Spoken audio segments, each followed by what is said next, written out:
Hello friend, this is मधु। आप देख रहे हैं चैनल विजन क्लासेस और यहाँ पे हम काम की कुछ बातें करते हैं। आप सभी को मेरा नमस्कार, सत श्री अकाल, गुड आफ्टरनून। और जिससे आप कनेक्टेड फील करें वो आप समझ सकते हैं और कनेक्टेड फील कर सकते हैं। कल हमने क्या पढ़ा था? कल हमने पढ़ा था कितने तरीके के किंगडम, कितने तरीके के क्लासिफिकेशन है ना। क्लासिफिकेशन कितने तरीके का है? 2 kingdom classification, 3 kingdom, 4 kingdom, 5 kingdom and 6 kingdom. कौन सा किसने दिया है? 2 किंगडम दिया लीनियस ने और 3 किंगडम दिया है। फॉर्मूला क्या था? 1 2 3, तो 3 नहीं था। 1 2 3 4 5 6 7 8 9 10 11 12 13, ये गाना था। हमने इसी पे क्या याद किया था? 2 3 4 5 6 लाइन ही जो वाइट रबर से। ओके, ये हमने याद किया था। इसका क्या मतलब है? 2 किंगडम क्लासिफिकेशन लाइन लीनियस ने दिया, 3 किंगडम क्लासिफिकेशन लाइन हीचो हिकल ने दिया, 4 किंगडम क्लासिफिकेशन लाइन हीचो वाइट विटेकर ने दिया। नहीं, लाइन हीचो में एच ई से तो है हिकल और सी एच ओ में है कॉपलैंड। 4 किंगडम क्लासिफिकेशन कॉपलैंड ने दिया है। और 5 किंगडम क्लासिफिकेशन इधर है, उधर लाइन हीचो वाइट से विटेकर। और 6 किंगडम क्लासिफिकेशन लाइन हीचो वाइट रबर से हूज। 6 किंगडम क्लासिफिकेशन किसने दिया? कार्ल हूज ने दिया है। ओके, और उसमें जो है क्लासिफिकेशन को 4 भागों में डिवाइड किया गया। Artificial classification, natural classification, phylogenic classification और फिनिक क्लासिफिकेशन, है ना। इसको हमने कैसे याद किया था? ए अपनी टेक्सोनॉमी लिखेंगे, अपने में चारों आ जाते हैं। ए से आता है आर्टिफिशियल, पी से आता है फाइलोजेनिक, ना एन से आ जाता है नेचुरल क्लासिफिकेशन और फिर लास्ट में पी है तो फेनिक क्लासिफिकेशन। आर्टिफिशियल क्लासिफिकेशन किसने दिया था? लिनियस ने, और दिया था और जो है लीनियस ने दिया था, और जो है थियोफ्रेस्टस ने दिया, और जो है प्लाइनी ने दिया था। किसने दिया था? प्लाइनी ने। तो आर्टिफिशियल क्लासिफिकेशन किसने दिया? लीनियस ने दिया था, थ्रेशोल्ड ने दिया था, और त्रिपाली आरती की त्रिपाली से, आरती से बनता आर्टिफिशियल क्लासिफिकेशन, और त्रि से बना था थियोफ्रेस्टा, पा से बना था प्लाइनी, और जो है त्रिपाली ली से बना था लीनियस। आर्टिफिशियल क्लासिफिकेशन इन्होंने दिया। फिर क्या था? नेचुरल क्लासिफिकेशन क्या है? नेचुरल क्लासिफिकेशन बेंथम और हुकर ने दिया था। उसके बाद जेनेरा प्लांटेरम। बेंथम ने कौन सी बेंथम और हुकर ने एक बुक लिखी थी जिसका नाम क्या था? जेनेरा प्लांटेरम, है ना। जेनेरा प्लांटेरम था। इसमें यहाँ आगे लिखा होगा, है ना, बाइनोमिनल सिस्टम वगैरह सब लिखे हुए हैं।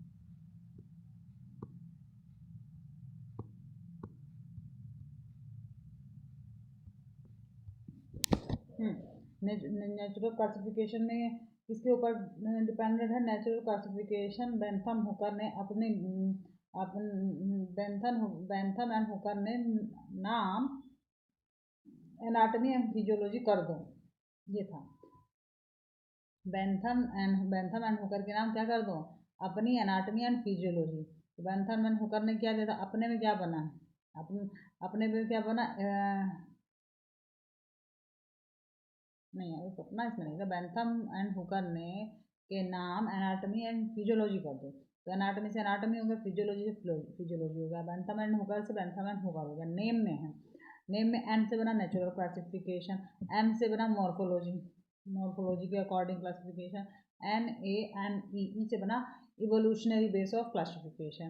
तो बेंथम एंड हुकर के क्या कितने बेस है? 5 बेस है। कौन से? पहले नेम में natural on the basis of natural, number 2 NANN morphological class on the basis of morphology classification, and NAME से बना ecological classification on the basis of ecology and physiology and anatomy। 4 जो है Bentham and Hooker में है ना। उसका क्या, उसके बाद क्या था? Phylogenic classification. फाइलोजेनिक क्लासिफिकेशन जो है हिंचेक्सन और एंगलर और प्लांटर ने दिया था। और तख्ता जान तख्ता जान ने क्या दिया था? एंगलर, प्लांटर, चिकिंसन और तख्ता जान ने क्या दिया था? Phylogenic classification. फाइलो का मतलब होता है इवोल्यूशन, और फाइलो में का मतलब होगा इवोल्यूशन, और जेनिक का मतलब क्या होता है? जेनेटिकल ऑर्डर या जेनेटिकल करेक्टर। तो ये फाइलोजेनिक क्लासिफिकेशन किसके ऊपर? On the basis of evolutionary and genetic character. Phylogenic classification is based on evolutionary and the genetic character which is given by Engler, Planter, Hutchinson and the Takhtajan. Okay, Engler and Prantl ने एक book लिखी थी जिसका क्या नाम था? डी नेचुरल लाइकेन फाइलेजी फैमिली।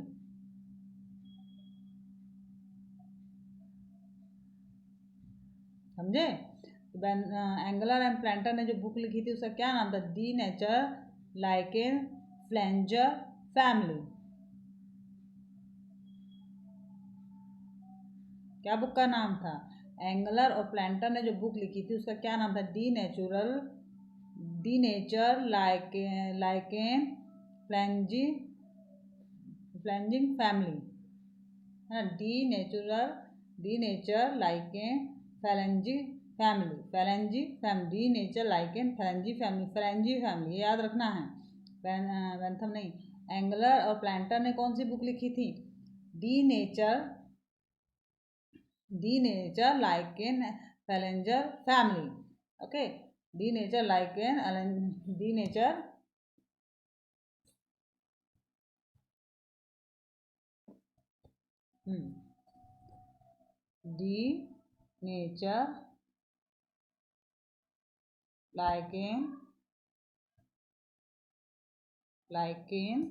फैलेंजी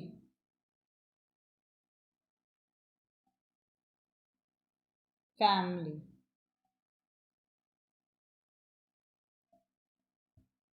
ओके,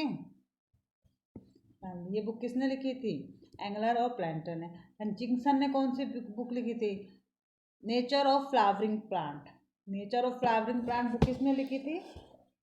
जॉन हचिंसन ने, है ना। और कत्थाजान ने भी तो कुछ कहा था। तख्ताजान TAKHTAZAN तख्ताजान ने क्या कहा था? Taxonomy without phylogeny is like born without flash, है ना। तख्ताजान ने क्या कहा था? तख्ताजान ने कहा था taxonomy without phylogeny is like born without flash. कैसी रहती है? एकदम सूख जाती है, समझ रहे हैं ना। ये टर्म्स किसने, ये सेंटेंस या ये कहावत किसने कही थी? तख्ताजान ने कहा था। फिनिक क्लासिफिकेशन क्या होता है? फिनिक क्लासिफिकेशन में उन लोगों को रखा गया है जो एक्सटिंक्ट हो गए हैं और उनको ऑब्जर्व किया जाता है ना। Phylogenetic classification में those characters are put which are extinct and these are only for observation, है ना। तख्ताजान ने भी एक बुक लिखी थी, system of phylogeny of flowering plant. देखिए कितना सिमिलर है। हचिंसन ने क्या लिखा था? वो जॉन हचिंसन ने कौन सी बुक लिखी है? Family of flowering plant, written by John Hutchinson. And the Study of phylogeny of flowering plant book written by Tathajan. Concept of species is a unit of taxonomy की क्या है? ये species unit है। ये सब इसमें लिखा है, आपके पास जो बुक सामने जो नोट्स हैं इनमें सब लिखा है और मैं बस समझा रही हूँ, आप समझिए। बाकी ये नोट्स जो है मैं रीड कर दूंगी एक दिन या अभी शाम, इसके बाद थोड़ा पढ़ाने के बाद, है ना। सिंथेटिक स्पीसीज के कई सारे प्रकार होते हैं। कौन सी स्पीसीज कहाँ पाई जाती है, कौन सी किस लोकेशन पे है, किनका इंटरब्रीडिंग कैसे होता है, किसका रिप्रोडक्शन कैसे होता है, उस बेस पे स्पीसीज को कई तरीके से नाम दिए गए हैं, है ना। जैसे रिप्रोडक्शन कई तरीके का होता है, उसी तरीके से स्पीसीज कहाँ रह रही हैं, उनके हैबिटेट क्या है, उनका फीडिंग हैबिट क्या है, उनका लोकोमोशन हैबिट क्या है, उनका रिप्रोडक्शन हैबिट क्या है, इन सब के बेस पर स्पीसीज को कुछ स्पेसिफिक टर्म बनाई गई है जो उन स्पीसीज को आइडेंटिफाई करती है और ये क्वेश्चन पूछे जाते हैं एग्जाम्स में, है ना। तो उसमें क्या है? जैसे सिम्पेट्रिक स्पीसीज, सिम्पेट्रिक देखिए नाम में ही आंसर छिपा हुआ है। सिम्पेट्रिक सेम सेम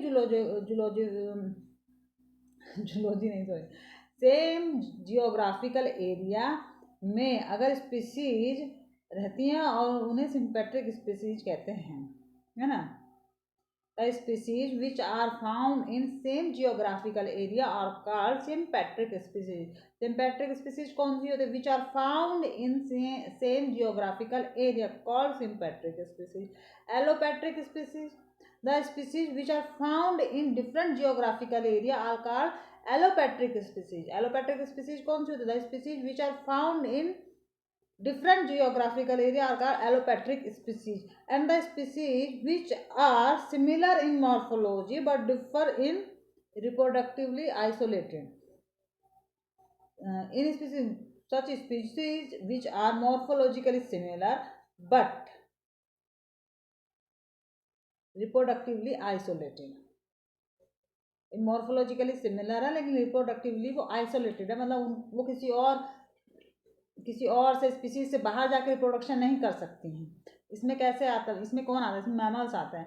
इन तरीके की स्पीसीज को क्या कहते हैं? Sibling species. क्या कहते हैं? Sibling species. The species which are found in which are similar in morphology and reproductively isolated are called sibling species. Okay.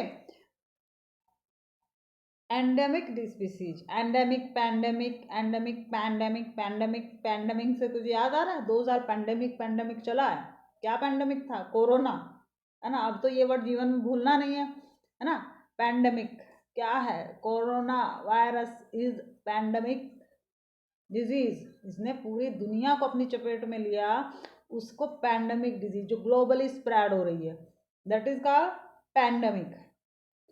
और जो एक रेस्ट्रिक्टेड एरिया में या एक छोटे एरिया में फैलेगा उसको क्या कहेंगे? एंडेमिक। उतने ही एरिया में वो फिक्स है कि इसके बाहर नहीं जाएगा। कोरोना ऐसा नहीं था, कोरोना तो पूरी दुनिया में फैला है ना, और कंट्रोल करना मुश्किल होगा। अभी भी कंट्रोल है कि नहीं पता नहीं, और कैसे इतना फैल गया ये भी नहीं पता है ना। कुछ ना तो सिरा पता है ना एंड पता है, ना बिगिनिंग पता है ना एंड पता है कोरोना की। कोरोना शुरू हुआ, फीवर है, फीवर नॉर्मली सभी को आ ही जाता है। कोल्ड कफ हुआ वो भी हो जाता है, तो है ना, उसके जो सिम्टम्स थे। तो पैंडेमिक, एंडेमिक, पैंडेमिक नहीं भूलना है। Pandemic, endemic, pandemic, endemic, pandemic, endemic करके याद कर ला। पैंडेमिक जो ग्लोबली स्प्रेड हो, या जो काम ग्लोबली किया है, तो जिसकी कोई रेस्ट्रिक्शन ही नहीं है, कहीं तक भी फैल सकता है, दैट इज पैंडेमिक। और एंडेमिक जिसका एरिया डिसाइडेड है कि ये काम इतनी ही दूरी में होगा, या ये एनिमल इतनी ही दूरी में रहेगा, या फिर ये प्लांट इतनी ही एरिया में पाया जाता है, या फिर ये हर्ब्स इतने ही एरिया में पाई जाती है, या फिर ये शर्ब्स जो है इतने ही एरिया में पाई जाती है, that is called endemic. Endemic plant, endemic disease, endemic area, endemic species. हम लोग क्या स्टडी कर रहे हैं? स्पीसीज के टाइप्स को। तो ये क्या है? Endemic species, species which are found in restricted area. The species which are found in restricted area are called क्या? Endemic disease. ओके, नाउ इतना हुआ। और genetic species concept was given by लोस्ट। जेनेटिक स्पीसीज जो वो है word concept किसने किया है? लोट्स ने। नहीं, गलत लिख दिया।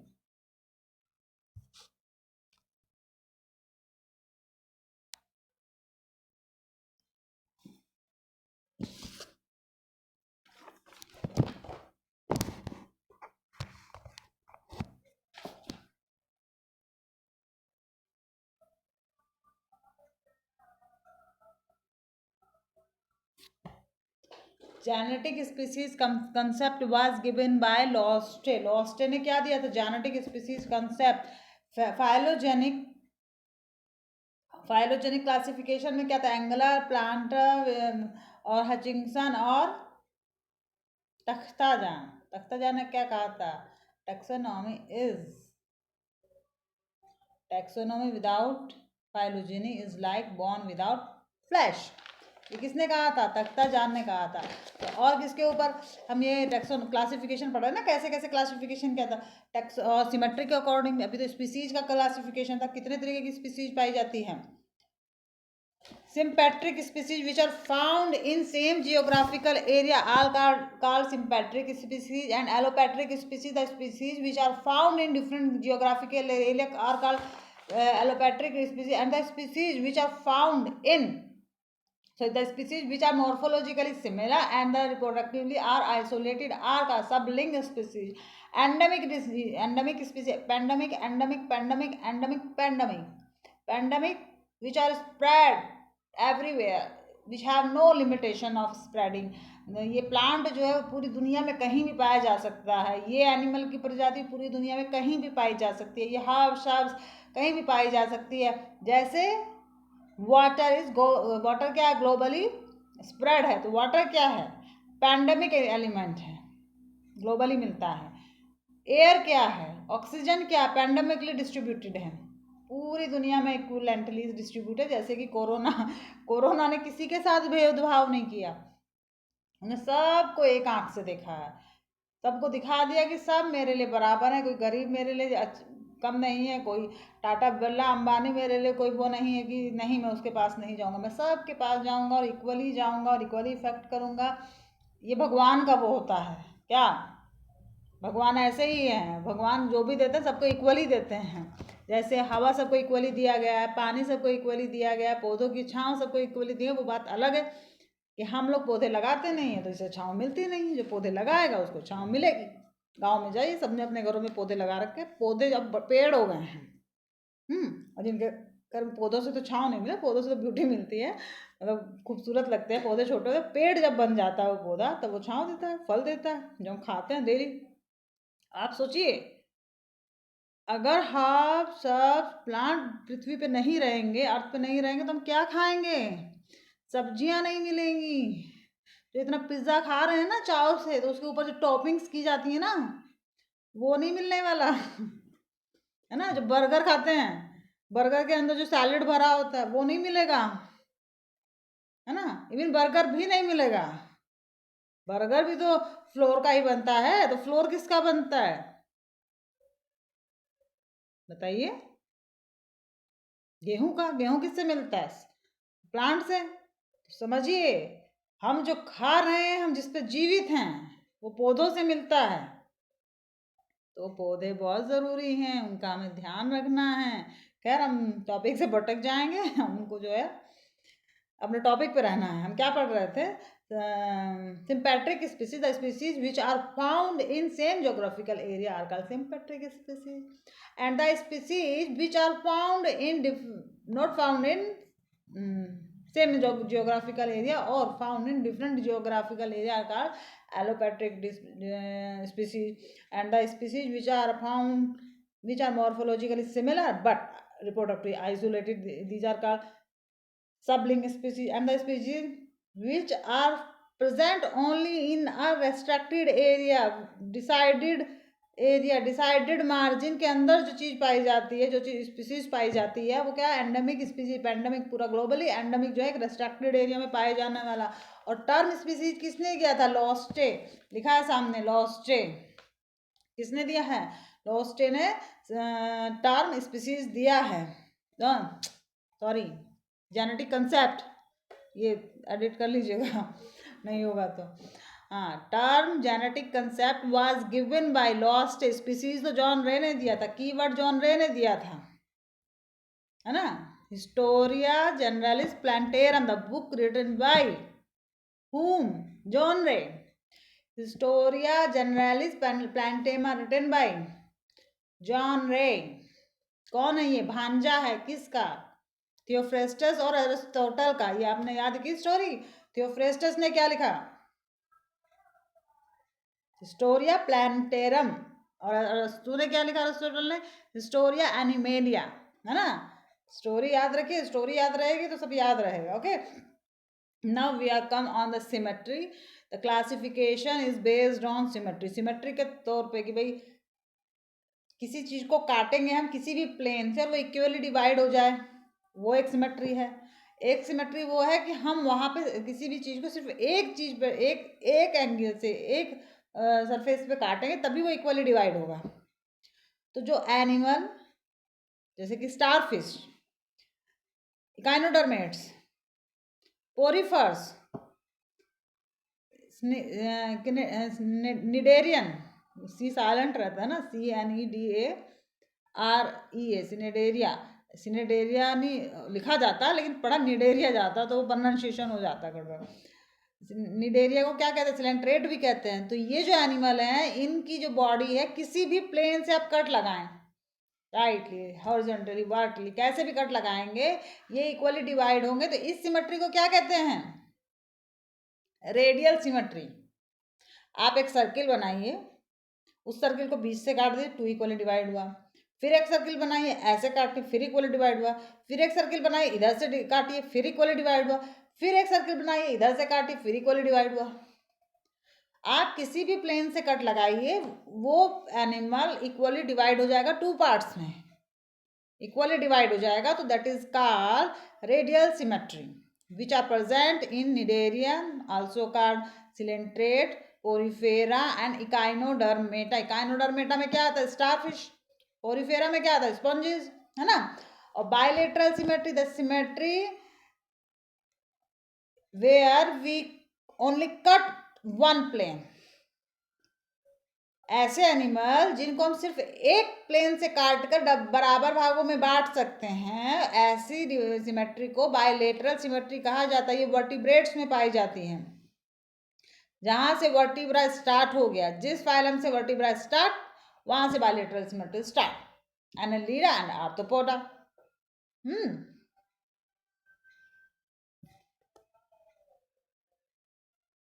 और सिमेट्री कहाँ से डिसाइडेड हुई है, सिलेंट्रेटा से, कि भाई ये इसको डिवाइड कर सकते हैं, भले ही वो किसी भी प्लेन से इक्वली डिवाइड हो या एक प्लेन से सिर्फ इक्वली डिवाइड हो, है ना। तो वो कहाँ से डिसाइडेड होना शुरू हुआ है, ये डिसाइडेड होना शुरू हुआ है सिलेंट्रेटा से। ओके, अब आ गया नॉमेनक्लेचर। ये सब इसमें लिखा है, यहीं पे सब लिखो, मैं दिखा देती हूँ। ठीक है, स्पीसीज का कंसेप्ट होगा आगे पीछे, ये रहा।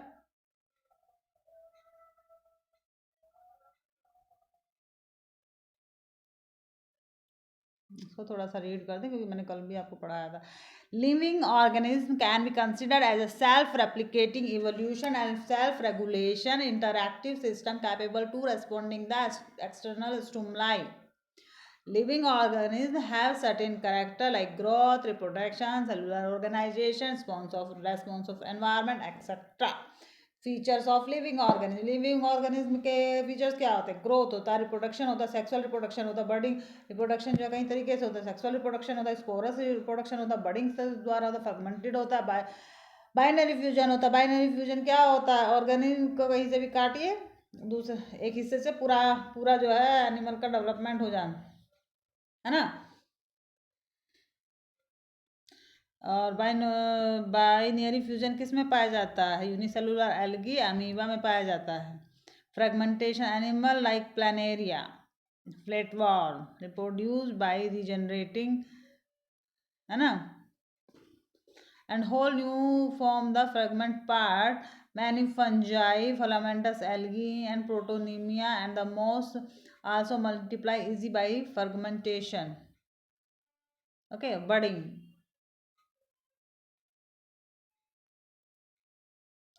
छोटे से अमाउंट कहीं मिला, वहीं से डेवलप हो जाना, फडिंग होता था। ये किस में पाया था, लोअर बैक्टीरिया में, लोअर ऑर्गेनिज्म में पाया जाता है, like fungi, east and bacteria. Sporous क्या होता है, स्पोर्स जो रिप्रोडक्शन होता है वो फंजाई में होता है, इसमें स्पोर्स होते हैं, वो स्प्रेड हो जाते हैं, वहाँ से नया फिर फिलामेंट, नया फ्यूनल फंगल फिलामेंट डेवलपमेंट हो जाता है। सेक्सुअल रिप्रोडक्शन पता ही है, उसमें जो है सेक्सुअल रिप्रोडक्शन मेल और फीमेल सेपरेट होते हैं, उनका उनसे जो है ओवा स्पर्म के मिलने से फर्टिलाइजेशन होता है, ये है ना। इट इज़, और रिप्रोडक्शन जो है क्यों ज़रूरी है, कंटिन्यूटी के लिए ज़रूरी है भाई। रिप्रोडक्शन होगा तभी तो जीन्स एक जनरेशन से दूसरी जनरेशन में जाएंगे और लाइफ जो है सर्वाइव करेगी। अगर ये होगा कि रिप्रोडक्शन ही नहीं होगा तो वो स्पीसीज धीरे धीरे एक्सटिंक्ट हो जाएगी। ग्रोथ भी इसीलिए ज़रूरी है, ग्रोथ नहीं होगी तो उसका डेवलपमेंट नहीं होगा, है ना। ग्रोथ जो है लिविंग और नॉन लिविंग में मिलती है, डेवलपमेंट नॉन लिविंग में नहीं मिलेगा। भाई 11 ईयर के बच्चे में और 40 ईयर्स के एडल्ट के माइंड के डेवलपमेंट में through out the life development से तक ग्रोथ एक टाइम के बाद रुक जाती है भाई। 34 जो है छोटा बच्चा बड़ा होता जाता है, एक समय के बाद उसकी ग्रोथ रुक जाती है, लेकिन डेवलपमेंट नहीं रुकता, development through out the life चलता है। ओके। मेटाबॉलिज्म होती है, मेटाबॉलिज्म क्या होता है, जिसमें जो है डिफरेंट रिएक्शंस होती हैं, सन एनर्जी से फोटोसिंथेसिस से खाना बनाते हैं पौधे, वो खाना एनिमल खाता है, उसमें जो है बॉडी में एनर्जी मिलती है, केमिकल सिंथेसिस होती है एनिमल के द्वारा, एनिमल में ना एनाबॉलिज्म और कैटाबॉलिज्म जो प्रोसेस होते हैं। मेटाबॉलिज्म के एनाबॉलिज्म में जो है किसी चीज़ को बनाना, कैटाबॉलिज्म में किसी चीज़ का टूट जाना, जैसे O2 CO2 टूट जाते हैं फोटोसिंथेसिस में, सॉरी रेस्पिरेशन में, है ना। फोटोसिंथेसिस एक एनाबॉलिज्म प्रोसीजर है क्योंकि वहाँ पे फूड बनता है, और रेस्पिरेशन एक कैटाबॉलिक प्रोसीजर है क्योंकि वहाँ पे सब्सटेंसेस को तोड़ दिया जाता है वाटर और CO2 में, है ना। ये सेलुलर ऑर्गेनाइजेशन में क्या होता है, वही जो सेल का ऑर्गेनाइजेशन है, जो सिंगल सेल है ना। अभी हम यही पढ़ने जा रहे थे ना कि भाई बाइनोमिनल नोमेनक्लेचर और ये सब पढ़ते है ना। तो ये क्या है,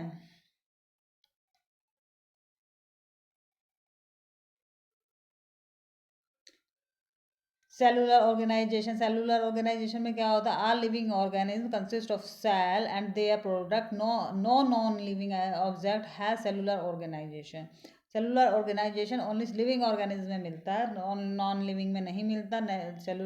single cell, unicellular, multi cellular, बहुत सारे सेल से मिलने से टिश्यू बनता है, बहुत सारे टिश्यू के मिलने से ऑर्गन बनता है, बहुत सारे ऑर्गन के मिलने से एक सिस्टम बनता है, जो कि हम लोगों के अंदर तो बहुत सारे सिस्टम है, reproductive system, respiratory system, digestive system, nervous system, excretory system, 5 system तो ये हम गिनी है, एक दो और हो गया कोई, है ना। तो सिस्टम क्या होता है, unit of lots of cells united together to form a tissue and lots of tissue united to form a together to form an organ, and lots of organ united to form a system that is called, and lots of system united to form a animal. Okay, तो ये है अभी, है ना। I think आज का video काफ़ी लंबा हो जा रहा है, पढ़ाते पढ़ाते टाइम का पता नहीं चल रहा कब टाइम हो जा रहा है। खैर हम क्या पढ़ रहे थे, इस क्लासिफिकेशन टैक्सोनॉमी, देखो ये आ गया है, ये हम टैक्सोनॉमी की हायरार्की होती है। सबसे ऊपर क्या होता है, किंगडम होता है, फाइलम होता है, क्लास होता है, फैमिली होता है, जीनस ऑर्डर होता है, जीनस होता है और स्पीसीज होता है ना। तो किंगडम, फाइलम और डिवीज़न, फाइलम और डिवीज़न एक ही चीज़ है। क्लास देखो, किंगडम, फाइलम और division, class, order, family, genus and species. Species सबसे छोटी यूनिट है किसकी, क्लासिफिकेशन की, है ना। स्पीसीज हमने अभी पढ़ा है, कहाँ थे, हाँ। Ability of sense environment respond to environmental factor, भाई टच के द्वारा, हीट कोल्ड के लिए जो रेस्पॉन्स होता है बॉडी में, उसको सेंस ऑफ एनवायरनमेंट कहते हैं। और जो है जैसे प्रीडेटर्स हैं, कांटा कहीं लग जाता है तो उससे हमारा नर्वस सिस्टम एकदम से खींच लेता है ना, ये एनवायरनमेंट के प्रति रिस्पॉन्स है हमारे। लिविंग डेड ऑर्गेनिज्म होते हैं, इनको आइडेंटिफाई किया जाता है कॉन्शियसनेस के थ्रू। भाई कोई लिविंग है तो उसको आप थप्पड़ मारेंगे, पानी गिराएंगे, बेहोश है, किसी तरीके से वो रिस्पॉन्स करेगा। और अगर डेड हो गया तो वो रिस्पॉन्स नहीं करेगा। तो इसकी वजह से डेड और लाइव लिविंग हुड की पहचान भी हो जाती है, होती है किसके द्वारा, एक्सटर्नल सेंस एनवायरनमेंट के द्वारा। रेस्पॉन्स ऑफ एक्सटर्नल एनवायरनमेंट के लिए जो रेस्पॉन्स होता है, उसके द्वारा हम लिविंग और नॉन लिविंग को भी आइडेंटिफाई कर पाते हैं। Diversity in living world, diversity तो बहुत सारे एनिमल हैं, सब एक साथ रह रहे हैं, कुत्ता है, बिल्ली है, भेड़ है, बकरी है, चूहा है, मैमल है, गाय हैं, छोटे पौधे हैं, बड़े पौधे हैं, बेल है ना। भाई अब लौकी किस पे लगती है, बेल पे लगती है, गुलाब का फूल अलग लगता है, केला अलग तरीके के प्लांट पे लगता है, आम अलग तरीके के प्लांट पे लगता है। ये सब क्या है, यूनिटी इन डाइवर्सिटी, ऐसे समझिए, यूनिटी इन डाइवर्सिटी है इकोसिस्टम पूरा। Diversity in the living world, ये सब लिविंग वर्ल्ड की डाइवर्सिटी है। और जो है स्पीसीज जो रेंज है अभी तक जो है 1.7 to 1.8 मिलियन। अर्नेस्ट मायर ने एक्सपेक्टेड किया है जो 17 million species on the earth है। अभी तक 1.7 to 1.8 मिलियन स्पीसीज को आइडेंटिफाई किया जा चुका है। According to Ernst Mayr number of species is 7 million in earth. No, Ernst Mayr को क्या कहते हैं? 20वीं सेंचुरी का डार्विन, है ना। ये 1904 में इनका ये बॉर्न हुए थे और 2004 में ये एक्सपायर कर गए पूरे 100 ईयर्स के बाद। 1904 में बर्थ है, 2004 में डेथ है ना। और इन्होंने स्पीसीज कंसेप्ट दिया। He contribute the field of ornithology. ऑर्निथो क्या है? पक्षी विज्ञान है। टैक्सोनॉमी, टैक्सोनॉमी क्या है? क्लासिफिकेशन, हायरार्की है एक सबको क्लासिफाई करने की, मॉर्फोलॉजिकली, फिजियोलॉजिकली, इकोनॉमिकली, और जो है फाइलोजेनिकली, इकोलॉजी, एनाटोमिकली, ये सारे 5 तरीके के हैं ना जो हेगल ने दिया है। इन सब के बेस पे ornithology, taxonomy, geographically, evolution, systematics and the physiology of biology, ये इन्होंने इन सब फील्ड में कंट्रीब्यूशन किया अर्नेस्ट मायर ने। Different form of earth refer to the biodiversity, वही जो अलग अलग एरिया में अलग अलग स्पीसीज का पाया जाना जो कि एनिमल की है, प्लांट की, दैट इज कॉल्ड बायोडाइवर्सिटी। सबको पता है। इसमें कुछ पॉइंट ऐसे जो पढ़ने की ज़रूरत नहीं है, इसलिए मैंने इसको बहुत पढ़ा नहीं, क्योंकि मुझे पता ही इसमें आप एक बार रीड करेंगे सब हो जाए। जो समझाने वाला मैटर है मैं वो समझा रही हूँ ना। ICNG क्या है? International code of geological nomenclature. And ICBN क्या? International code of botanical nomenclature. ये जब से आपने बायोलॉजी लिया होगा तब से आप इसको पढ़ते हुए आ रहे हैं, और मुझे लगता है अगर किसी ने 10 साल बाद भी कोई बायोलॉजी उठाएगा तो वो ICBN और ICZN का फुल फॉर्म नहीं भूलेगा, और अगर वो भूल जाता है तो इसका मतलब कि उसने उसको ठीक से नहीं पढ़ा है। बाइनोमिनल नॉमेनक्लेचर किसने दिया है? कार्ल लिनियस ने दिया है। इनकी बुक का क्या नाम है? सिस्टमा नेचुरी है। Under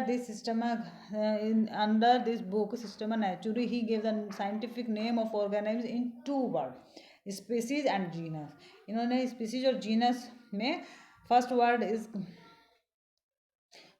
is generic name and first letter is capital, okay.